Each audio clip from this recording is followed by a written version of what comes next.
Alright, so like I said yesterday, I'm rewatching the movies in this continuity to get ready for Halloween Ends. So the second movie in this timeline is called, are you ready? The first movie in this timeline is called Halloween. So the second movie in this timeline is called Halloween. I guess maybe the first one's technically called John Carpenter's Halloween, and this is just Halloween. But, before we even get into the movie itself, that is stupid. That is fucking stupid. If you're making this as a sequel to a movie, why the fuck would you give it the exact same name as the original movie in that series? Why? Give me one legitimate reason why you would do that. This is the most idiotic thing I've ever heard in my entire life. It's fucking stupid. So what's the timeline of movies? Halloween, Halloween, Halloween Kills, Halloween Ends. Why? Why? It makes me angry. I know it shouldn't. I know there's no legitimate reason for it to make me angry, but it makes me, not a lot of things make me angry. This makes me angry every time I think about it. It enrages me. It's completely irrational that it enrages me so much, but it does. It's just stupid. At least call it Halloween 2. Just don't call it the exact same. Oh my god. Oh. I get annoyed by weird things. I'm sorry. Moving on from my complete and utter hatred for the name, which I do completely and utterly hate. You'll notice that most of the reviews I give are positive because it's hard to do things. It's hard to create things. And I think that if someone's going to take the time to put all this work and energy into something, then you shouldn't just shit on it. There are a lot of movies and shows I watch that I'm like, oh, this is garbage. But then I just don't talk about it. I'm like, okay, I'm not going to make a video or discuss this. I'll move on to something else to talk about. Because the internet is full of hatred. The internet is full of people venting and bitching and moaning about things for no real reason, just because they're upset with their own lives. So they feel the need to shit on other people to make themselves feel better, as if that validates them in some way. Newsflash, it doesn't. This is really weird. It has nothing to do with the movie.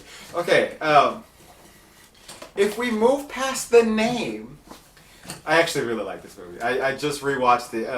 I think this is only the second time I've seen it. I saw it in theaters and then I finally rewatched it.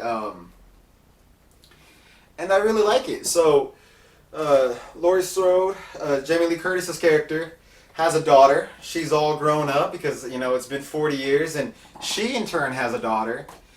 And so, Jamie Lee Curtis's character, Laurie's character, is estranged from her. Like, they don't, the daughter hates her.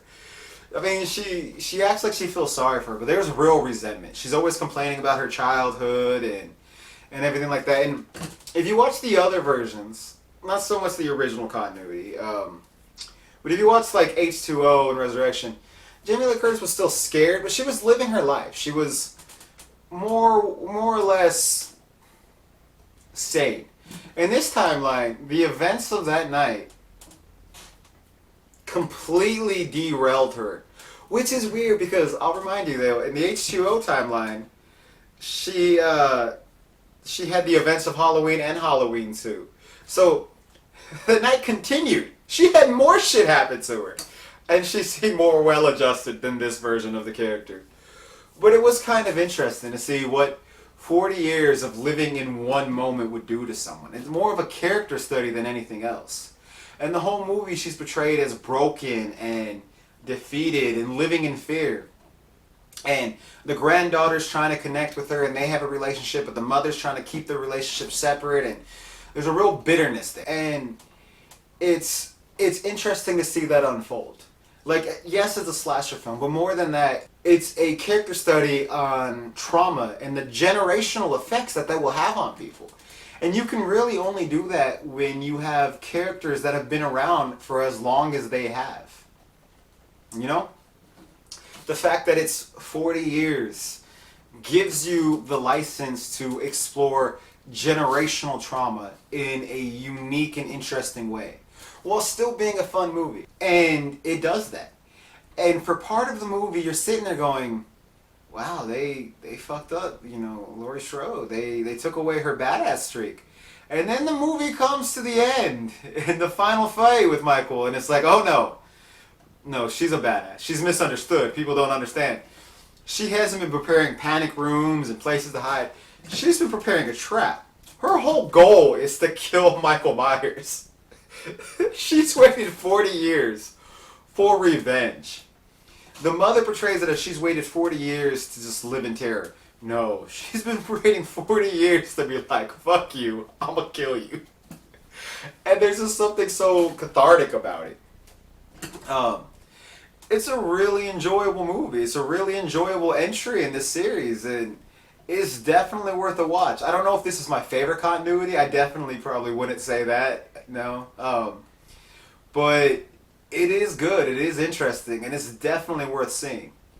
So, Halloween, I guess 2018 is the one you want, is what I'm talking about. Still can't get over the name. But anyways, I'm Jonathan. Give us legends.